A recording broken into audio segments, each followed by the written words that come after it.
Hello' everyone, আজিৰ ভিডিঅ'টো মই দুপৰীয়া ভাত খোৱাৰ পৰাই আৰম্ভ কৰিছোঁ আৰু আজি আমি চাৰিজনী ওলাই আহিছোঁ একেলগে খানা এটা খাওঁ বুলি। এফালে মোৰ ছাইডত হাচিনা বহিছে আৰু আনটো ফালে নমিতা আৰু বনিতা বহিছে।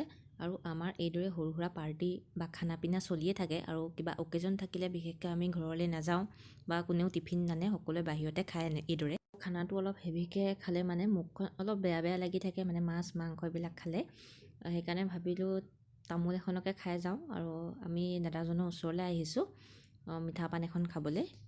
আৰু এয়া পাছদিনাখনৰ দৃশ্য। মই দুপৰীয়া যিহেতু ঘৰত ভাত খাবলৈ আহোঁ আৰু ভাত খাবলৈ আহোঁতে দেখিলোঁ আমাৰ ঘৰত দুজন দাদাই কাম কৰি আছে, মানে হাজিৰা কাম কৰিছে। জেওৰাখন অকণমান বেয়া হৈ গৈছিলে, গোটেই সেইখিনি বেৰি দিছে আৰু জেওৰা দি। আৰু আমাৰ ঘৰৰ ৰাস্তাটোত মানে ফুটপাথ বনাইছিলে, সেইকাৰণে গোটেই জেওৰাবোৰ আঁতৰাই দিবলগীয়া হ'ল আৰু এওঁলোকে ধুনীয়াকৈ দি আছে। ইয়াৰ আগৰ কোনোবা এটা ভিডিঅ'ত মই আপোনালোকক কৈছিলোঁ চাগে আমাৰ ঘৰৰ ওচৰৰ ৰাস্তাটোৰ কথা। আৰু এই ৰাস্তাটোৱেদি সাধাৰণতে আমি অহা যোৱা কৰোঁ ডিউটিলৈ। এই ৰাস্তাটো বহুত সমস্যাই দেখা দিয়ে বাৰিষাৰ দিনত আহিবলৈ, কাৰণ ৰাস্তাটোৰ মাজত বহুত দ দ গাঁত আছে, আহিবলৈ অসুবিধা হয় আমাৰ। এতিয়া ভাল লাগিছে কি ৰাস্তাটোত কাম আৰম্ভ কৰিছে, পকা কৰিব, এইফালে শিলগুটি পেলাই থৈছে। আৰু ৰাস্তাটো ঠিক হৈ গ'লে সকলো ৰাইজৰে উপকাৰ হ'ব।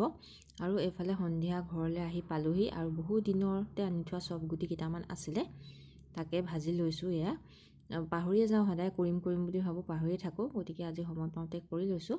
আৰু আজিৰ ভিডিঅ'টো ইমানেই আছিলে। নেক্সট ভিডিঅ'ত আপোনালোকক পুনৰ লগ পাম, তেন্তে আজিলৈ আহিছোঁ। Bye bye, good night.